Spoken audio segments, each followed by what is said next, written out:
তারপরে এটাতে অনুমান ভিত্ত যে এই নজরুল ইসলাম চৌধুরী সহ অন্যান্য যারা প্রতিষ্ঠা আছে তাদের একটা জাতীয়তা ছিল, সেই জাতীয়তাগুলি অনুপ্রাণিত হয়ে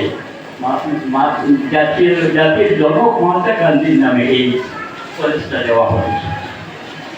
এই যে মহান উদারতা তাদের, এটা প্রশংসার দাবি রাখে। কিন্তু কলেজের সর্বাঙ্গীন উন্নতি আমরা কামনা করি। কলেজটা তো এগুলছে ঠিকই, কিন্তু কলেজে আসার কোনো রাস্তা নেই। আজকে আপনি অন্য গাড়িতে কেউ আসতে পারবে না এই কলেজে। আমরা গর্বিত বোধ করতাম সমাজের মঙ্গলের জন্য যদি কোনো লোক এই যে সংলগ্ন জায়গা আছে এম.কে. গান্ধী যে বড় রাস্তার সঙ্গে যে সংযোগ করার জন্য যদি কেউ জমি দিত, তাহলে আজকের আধুনিক যুগে যদি যানবাহন না ধরে মোটরগাড়ি যদি না আসতে পারে কলেজে, তাহলে পূর্ণাঙ্গ কলেজ হয়।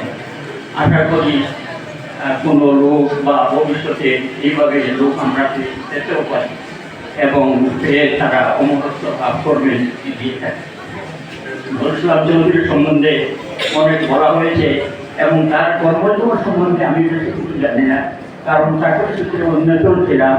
যারা বলেছেন তাদের মুখ থেকে তো শুনলাম, আরও হয়তো শোনা যাবে, কিন্তু একটি কথা আমরা বলবো না যে যারা দান করে তাদের প্রশংসা সব কিছু করতে হবে, যাতে সমাজ উন্নত হবে, মানুষ অনুপ্রাণিত হয় এবং দানের দিকে এগোতে পারে। আমি তার বিদেহী আত্মার সুখ শান্তি কামনা করি এবং আল্লাহর কাছে দোয়া করি যেন তার আত্মা ইল্লিনে নিয়ে যাওয়া হয়। ইল্লিন এবং সিজ্জিন দুইটা জায়গা আছে আমাদের ধর্মমতে, যে যারা স্বর্গে যাবে, পৃথিবীতে যাবে, তাদের প্রাথমিক অবস্থান হবে ইল্লিন। সেখানে তারা কিয়ামত পর্যন্ত সেখানে তার আত্মাকে রাখা হবে। তারপরে যদি যেদিন পৃথিবী ধ্বংস হবে, তার আরম্ভ সেদিন তাদের হবে। আচ্ছা, এই বলে এবং আমি আর বেশি সময় নেব না।